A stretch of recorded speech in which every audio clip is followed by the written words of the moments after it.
When should you trust someone? I used to be incredibly trusting immediately. I thought that if I went around and gave people the benefit of the doubt, always, expected them to be good, always, that would make me a better person. And maybe it did. But because of events that have taken place in my life, I am no longer that way, and it serves me quite a bit more. Very slow to trust. So I think if you're wondering when is the right time to trust someone, this video will be worth your time, and I think it'll help you decide. So first, I think it's important to define the word trust, right? And personally, I don't like to define my words in feelings or in vibes. I like to define my words in actions. So what does it mean to trust someone, right? It's something you do. If you trust someone, it means you are giving them an opportunity to take advantage of you in some way or another, right? If you're trusting someone with $100, it means you hand them $100. You trust them not to make it theirs, right? If it's your $100. If you're trusting someone to get a job done, right? It means you're putting them in charge of the job, and you are giving them the opportunity to mess it up. And whether or not they take it or not is whether or not they're trustworthy, right? So I made the mistake of giving the wrong people the opportunity to hurt me too early while not having enough information or enough perceived information to know what they would do. And this resulted in them hurting me. And you could say, well, Reed, you had no idea they would do that. And this is true. But my philosophy now, which has been incredibly helpful for me, has evolved to be, I will wait until I believe I have enough of an idea that they are trustworthy to give them the opportunity, more so to lock it in and deepen the level of trust I have with them than establish it to begin with. And so this is how I tell whether or not someone is trustworthy, or at least form an opinion on whether or not someone is trustworthy. First, this one's pretty obvious. Look at how they treat other people, right? If they have been trustworthy to other people again and again and again and again, and they continuously hold up their word and you only hear good things about them, they're trustworthy, right? And that person is probably worth testing. If you haven't heard anything about a person, it's likely worth probing, right? It's probably worth trying with smaller things that don't mean anything to you. And I'm not saying intentionally test people, but I kind of am. No, I am. I think it's worth it. I think for the amount of headache it saves and pain, future pain that it saves, I think it is worth it to test people. For example, I'll lead with a story. My cameraman isn't here with me today, but his name is Nick. Brilliant guy. He's also like my code guy and my tech guy, and he helps with the product that we're working on, Subtle Plug. Anyway, he approached me kind of out of nowhere. I was filming and he recognized me just because he'd seen my videos before. And then his mom came out because he was moving. So his mom came out and she's like, hey, my son, he saw you. He really loves film. Like, can I get your number? You should have him on set, yada, yada, yada. And I'm like, all right, here, another kid on set. All right. He's 18. And so I text him and he still has my rope. So I'm like, all right, he's got to come on set. And like, I need the rope back. And so he comes and he doesn't help out the first day because I don't really invite him to. I'm more just like, you can come and check it out if you want. You can see how it's done, totally. And just totally hit it off. Like, this kid gets it. He's super locked in. He's super ambitious from what he says, right? He seems like he has the right head on his shoulders. And so after that first shoot day, I go off to do something else. And then I text him and I'm like, hey, I'm shooting again tomorrow. You're welcome to join me for any amount of it. I'm not going to pay you. Like, it's totally voluntary. You can leave at any time. It's totally up to you. FYI, I'm going to be shooting all day. It's like an 18-hour day. He comes at like 8 a.m. and shoots the entire day with me. It doesn't complain a single time. He's locked in. He does a bad job on camera work, but it's because the first time he's ever done camera work. It was my fault. I should have checked further, And I was just so shocked that he did it totally for free. That's awesome. Like, dude gets it. I'm like, all right, one day, someone can keep up a facade for one day. I'm like, hey, I'm shooting again tomorrow. Do you want to come? And he comes again. It's an 18-hour day, again, back to back. At the time, he's working a gym job, which has him get up at 5 a.m. every single day. So he just goes sleepless. I'm like, wow, okay, he's at least can work hard. And so I try again. The next time I'm shooting, I'm like, hey, I'm shooting again. Do you want to come? And he's like, yes. He does it again. I'm like, okay, this is pretty legit. And then he's like, I want to edit videos. Like, I want to learn how to edit videos. I'm like, all right. So we edit one of the videos we shoot, and he's super receptive to feedback, very eager to learn, and he says he's getting stuff out of it, so I feel a little bit better about it. But we posted that video, did really well, yada, yada, yada. This continued for about 2 months. I didn't pay him $1. I mean, I eventually back paid him, but for 2 months he went payless, working, probably 40 hours a week for me, honestly, while also having a gym job and having to wake up at 5 a.m. He probably did 2 total weeks of all-nighters in that 2 months. And so, I was intentionally doing this. I was intentionally beating the crap out of him to test him.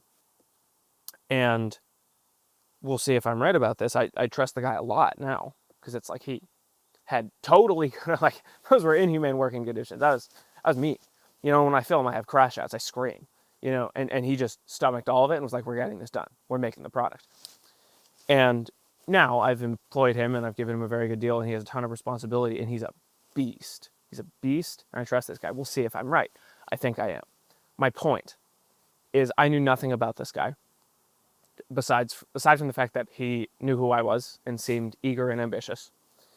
And now part of the reason I was able to test him that far, and part of the reason he stayed interested that far, is because of the reputation and the, like, we do make videos and we have some success. And so it's like, this is a guy who knows what he's doing. He figured he could learn from me. So there's that piece of it. But that being said, you can kind of pay down that ignorance tax of how little you know about the person by testing them. Now, I'm not recommending that for everybody. And, well, a lot of people will not hold up to that test, right? A lot of people are not going to do 2 months of work, all-nighters, all of that for free. I did eventually back pay him. I want that clear. And I gave him a very good deal on his job. But, and he's such an animal. Most people will not tolerate that. And if that's the standard of person you're looking for, which it doesn't have to be, right? You don't have to be looking for that standard of person. You can look for whatever standard of person you want. If that's the standard, though, it would make sense that you would test them in that environment, right? It also makes sense that you have to be that caliber or well above, obviously, to me at least. And so my point is, if you don't know anything about someone and you think they have potential to be an integral part of your life, which Nick now is, he's one of my closest friends at the moment, and likely will be for a while. I really like this guy's great, dude. I think it is worth it to test them. And for example, just for the record, in that situation, right, had it not worked out, I think it would have been unethical to not give him some kind of bonus for all the work he did, right? It's like, you worked 2 months for me, here's like $2 grand, $3 grand, whatever, something, right? Something to not, like, you can test people, and then if you don't have to destroy the relationship. And I'm not saying test people that hard. That's just the way I do it, because if someone who wants to work for me, and I'm like, this is the working condition, like, this is how we operate. So I'm going to test you to see if you're okay with this. That does not have to be how you operate. It can be like, someone needs money for food, like they forgot their wallet, and you spot them. You see if they pay you back. If they say they're going to pay you back, or they see if they treat you the next time. If they say they're going to treat you the next time, right? It can be very low lift stuff. It doesn't have to be this insane thing. That's just a good example of how it worked for me. And so I think a good way to test if you can trust people that you know nothing about is with low lift tests. I'll get you lunch. Just get me next time. Or you're just like, obviously give with no expectation in return, right? Get them lunch. That's it. Maybe see if they get it next time, right? If you get them lunch 3 times, do they ever give you anything back?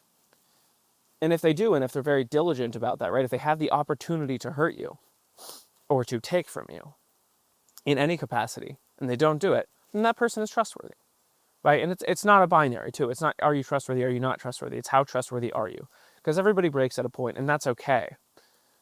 But at least in my life, because of past experiences and because of what I want, it is non-negotiable for me to have an extremely high level of trust for the people who are close to me. So that being said, if you have heard stuff about someone, this is section 2, and you only heard good things about them, you can probably go in a little bit blindly, because it's not even blind at that point. It's like, all right, this person is trustworthy. It has social proof. They have social proof according to other people. I think it's worth it to trust this person, right? And you still test. Like the bigger gestures are still tests. It's like you give a person something, right? Maybe you give, I don't know, an opportunity to hurt you, right? You tell them something in confidence, or you buy them something and you see how they react, and the thing gets bigger and bigger, and you look at like really fantastic marriages, that's extremely high level of trust, right? Because they're giving a ton. They're completely putting themselves out there, incredibly vulnerable, and the other person is repeatedly not hurting them for it, which develops a ridiculous amount of trust, which is a good thing, I would say.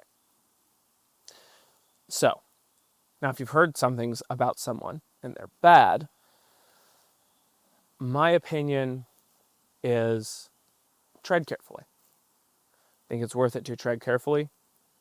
I also don't think it's a bad thing, this is a little bit contrarian, I might catch some flack for this, to not tread at all.